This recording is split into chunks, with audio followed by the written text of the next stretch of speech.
Hello student, स्वागत है आपका हमारे यूट्यूब चैनल मैथ इंडियंस में। कक्षा 10 गणित में इस समय हम लोग तीसरा चैप्टर पढ़ रहे हैं, दो चर वाले रैखिक समीकरण युग्म। और भाई आज के इस वीडियो में आपको हम पढ़ाने वाले हैं एक्सरसाइज 3.3। भाई अभी तक आपने एक्सरसाइज में क्या पढ़ा है? रैखिक समीकरण युग्म हल करने की हमने ग्राफीय विधि पढ़ी थी। और भाई इस वाली प्रश्नावली में हम प्रतिस्थापन विधि पढ़ने वाले हैं। तो भाई ग्राफीय विधि तो खत्म हो चुकी है।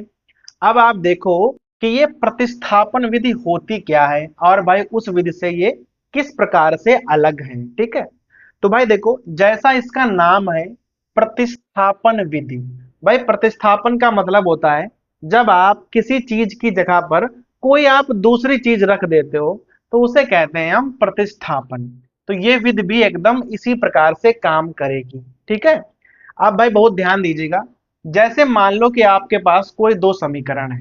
देखो जैसे मान लो एक लिखा है 2x प्लस वाई बराबर, यहां लिखा है मान लो 6 लिखा हुआ है। ठीक है, एक भाई हमारे पास समीकरण है 3x माइनस वाई बराबर 4। इस प्रकार से देख लो, अभी हमारे पास यहाँ दो समीकरण है।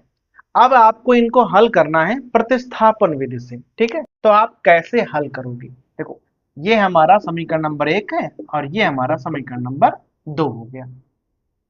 आप देखो अगर आप प्रतिस्थापन से हल करना चाहते हो तो आप पहले दोनों ही समीकरणों को भाई बहुत ध्यान से पढ़ो और देखो कि किस वाले समीकरण से आप x या तो y, चाहे x का मान निकालो चाहे y का मान निकालो, किसी एक चीज का आपको मान निकालना है।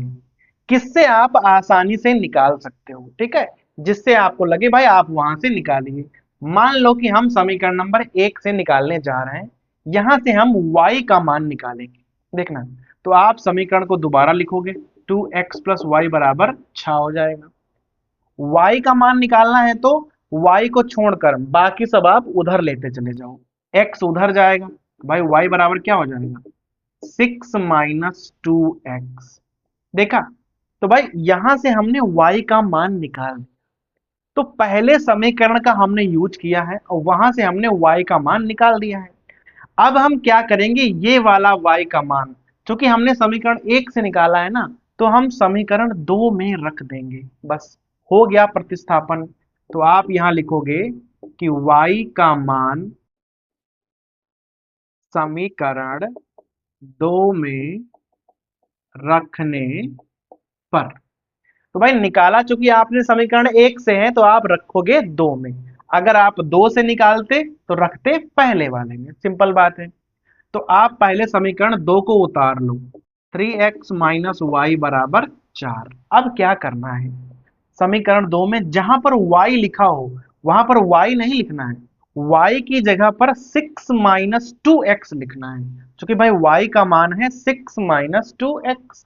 सिंपल है, लिख लो। 3x माइनस माइनस लगाए तो आप ब्रैकेट लगा दो, प्लस होता तो हम डायरेक्ट लिख देते। y की जगह पर क्या लिखेंगे? 6 minus 2x equal to 4।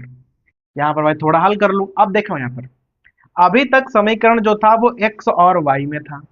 y का हमने चूंकि मान x में रख दिया है, तो अब ये पूरा जो समीकरण है ये समीकरण x में बन गया है। जब पूरा समीकरण x में बन गया है तो अब आप यहां से x का मान निकाल सकते हो। देखना, 3x माइनस 6 और यहां हो जाएगा प्लस 2x बराबर हो जाएगा 4। देखो 3 और 2 5x और यहां हो जाएगा 4 प्लस 6। भाई माइनस के 6 हैं, उधर जाएंगे तो प्लस के 6 हो जाएंगे। 5x बराबर 10, तो x बराबर क्या आ जाएगा? 10 अपॉन 5। और भाई वैल्यू आ जाएगी 2 के बराबर। तो देखा आपने किस बार, तो भाई देखा आपने कि किस प्रकार से आपने y का मान रखा और x का मान निकाल दिया। तो यही है प्रतिस्थापन विधि। किसी एक समीकरण से या तो आप y का मान निकालो या तो आप x का मान निकालो। जिस भी समीकरण से निकालो उसको छोड़कर दूसरे वाले समीकरण में उसका मान रख दो। जब वो मान रख दोगे तो उस वाले समीकरण में केवल एक ही चर बचेगा। देखो यहां पर जब हमने y का मान रखा ना तो केवल x ही बचा था। अगर आप x का मान रखते तो यहाँ पर केवल y बचते। जब एक चर है तो उसे आप आराम से हल कर सकते हो, और वहां से देखो x का मान हमने निकाल दिया है। अब y का मान निकालना है तो आप यहां से निकाल सकते हो। देखो y का मान आपने क्या निकाला था, 6 माइनस 2x। तो y बराबर हो जाएगा 6 माइनस 2, और x का मान क्या रखोगे, x का मान है 2, तो 2 गुणे 2, तो 6 माइनस 4, तो y का मान आ जाएगा 2। देखा आपने भाई, x और y दोनों के मान निकल गए। तो ये है प्रतिस्थापन विधि। भाई प्रतिस्थापन का मतलब होता है कि यहां से आपने y का मान निकाला और y का मान x में रख दिया, मतलब y की जगह आपने क्या रख दिया, 6 माइनस 2x। y को आपने प्रतिस्थापित कर दिया 6 माइनस 2x से, जिससे भाई क्या हुआ, समीकरण केवल x में बचा, x का मान निकल आया। और जैसे ही एक चर का मान निकलता है भाई, फिर क्या होता है, आप दूसरे चर का मान आराम से निकाल सकते हो। अब भाई यहाँ पर देखो ध्यान दीजिए, हमने क्या किया है कि प्रश्नावली का प्रश्न नंबर 1 का पहला खंड लिख दिया है। भाई इसे आपको हल करना है प्रतिस्थापन विधि से। तो आपको हम एक दो सवाल और बताएंगे ताकि भाई प्रतिस्थापन विधि ना एकदम क्लियर हो जाए आपके दिमाग में कि भाई कैसे लगानी होती है। देखो पहला समीकरण है x प्लस वाई बराबर 14, यहाँ है x माइनस वाई बराबर 4, और आपको लगानी है प्रतिस्थापन विधि। तो आप भाई कैसे लगाओगे, इसको डाल दो 1 नंबर और इसको डाल दो 2 नंबर। आप भाई जहां से चाहो, ठीक है, चाहे यहां से x और y का मान निकालो, चाहे यहां से आप x y का मान निकालो, जिसका आप चाहो उसका आप मान निकाल सकते हो। तो हम यहाँ समीकरण 1 से भाई निकालना चाह रहे हैं, तो लिखेंगे समीकरण 1 से। तो भाई समीकरण 1 को ना आप दोबारा उतार लीजिए इस प्रकार। अब मान लो कि भाई आपका मन कर रहा है कि अब की बार हम x का मान निकालेंगे, तो यहां से x का मान निकाल दो, तो y को उधर जाना पड़ेगा। और देखो x का मान आपने निकाल दिया है, क्या आ गया, 14 माइनस वाई। चूंकि ये x का मान आपने समीकरण 1 से निकाला है, तो आप इसको 2 में रख सकते हो। तो यहाँ लिखेंगे x का मान समीकरण 2 में रखने पर। देखो अब आप समीकरण 2 को उतार लीजिए। x माइनस वाई बराबर क्या है, 4 लिखा हुआ था। जहां x है वहां अब की बार x नहीं रखना है, x को प्रतिस्थापित करना है किससे, 14 माइनस वाई से। तो जहां x लिखा हो वहां लिखेंगे 14 माइनस वाई। माइनस या y यहाँ भाई पहले से लिखे हुए थे तो हमने लिख दिए, और बराबर में लिख देना है 4। अब देखना 14 जाएंगे उधर, तो यहाँ हो जाएंगे माइनस के 2y, तो यहाँ हो जाएगा 4 माइनस 14। अब ध्यान दीजिएगा, माइनस 2y बराबर माइनस 10, माइनस माइनस कैंसिल हो जाएगा, और y बराबर क्या आ गया, 10/2। भाग करोगे तो y का मान आ जाएगा 5। तो देखा भाई आपने कि किस प्रकार से आपने प्रतिस्थापन का प्रयोग किया और y का मान निकल आया। एक चर का मान निकल गया ना, तो दूसरे का मान यहां रख के आप निकाल सकते हो। x का मान भाई क्या लिखा था, 14 माइनस वाई, y का मान है 5, रख दो, x बराबर 14 माइनस 5, और भाई x का मान भी आपको पता चल जाएगा। x का मान क्या आ गया, x का मान आ गया 9। तो ये है हमारी प्रतिस्थापन विधि।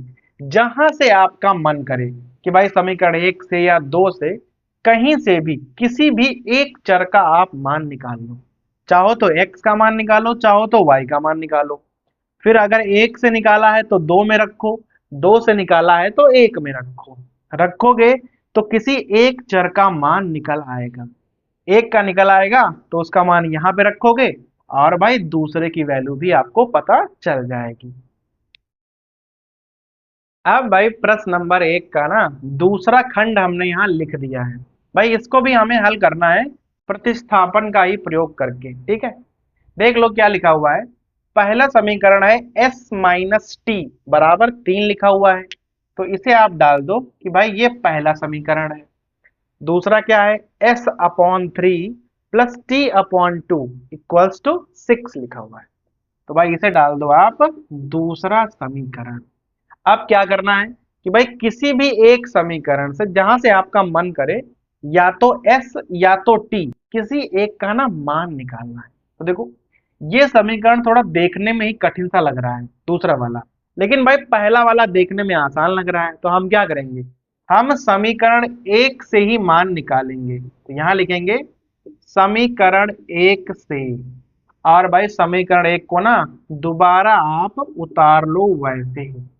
यहां से हम s का मान निकालेंगे। तो क्या हो जाएगा, s बराबर 3 + t। और भाई देखो s का मान आपको प्राप्त हो गया है। चूंकि s का मान हमने समीकरण एक से ज्ञात किया है, तो रखेंगे कहाँ, रखेंगे हम समीकरण दो में। तो यहां लिख दो s का मान समीकरण दो में रखने पर।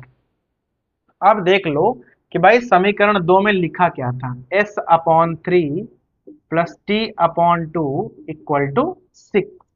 तो जहां पे s है वहां क्या रख दोगे, 3 + t रखना है आपको बस। तो भाई रख दो, यहां हो जाएगा 3 + t/3 plus t/2 equal to 6। अब भाई क्या करना है, इसको हल करना है। इस पूरे समीकरण में केवल एक ही चर बचा है, वो है t। एलसीएम ले लो, यहाँ 6 हो जाएगा। 3 दूना 6, तो दोस्तों भाई यहाँ गुणा कर लो, तो इस प्रकार से आ जाएगा। 2 तिया 6, तो यहाँ हो जाएगा 3t और बराबर हो जाएगा 6। तिरछी गुणा करेंगे तो 6 और 6 36 हो जाएंगे। यहाँ पर आप जोड़ लो, तो 6 + 5t बराबर हो जाएगा 36। तो 5t बराबर 36 - 6, 5t का मान आ जाएगा 30। तो t बराबर 30/5 भाग कर दोगे तो मान आ जाएगा 6। देखो t का मान हमें मालूम हो गया कि 6 वैल्यू है t की। जैसे ही t की वैल्यू निकल आती है, आप s की ये वाली वैल्यू यहां लिखोगे, s बराबर 3 + t। तो s बराबर क्या हो जाएगा, s बराबर 3 + 6। और भाई s की वैल्यू भी आपको पता चल जाएगी। क्या है s की वैल्यू, 9 है। तो t बराबर है 6, s बराबर है 9। तो ये है प्रतिस्थापन विधि। किसी भी एक समीकरण से किसी भी एक चर का मान जो कि आपको आसान लगे, कि भाई जहां से हम आसानी से निकाल सकते हैं, वहां से निकालना है। जिस समीकरण से निकालना है उसको छोड़कर दूसरे समीकरण में उसका मान रखना है। वहां जब रख दोगे ना, तो एक चर का मान आपको पता चल जाएगा। एक का पता चलेगा, भाई दूसरे का बात बहुत आराम से आप निकाल लो। ठीक है, तो ये हमने जो दो खंड आपको बाद में बताए हैं, ये एक्सरसाइज 3.3 के प्रश्न नंबर 1 के दोनों खंड हैं। भाई प्रश्न नंबर 1 में ना 6 खंड है, जहां पर हमने आपको 2 खंड बता दिए हैं।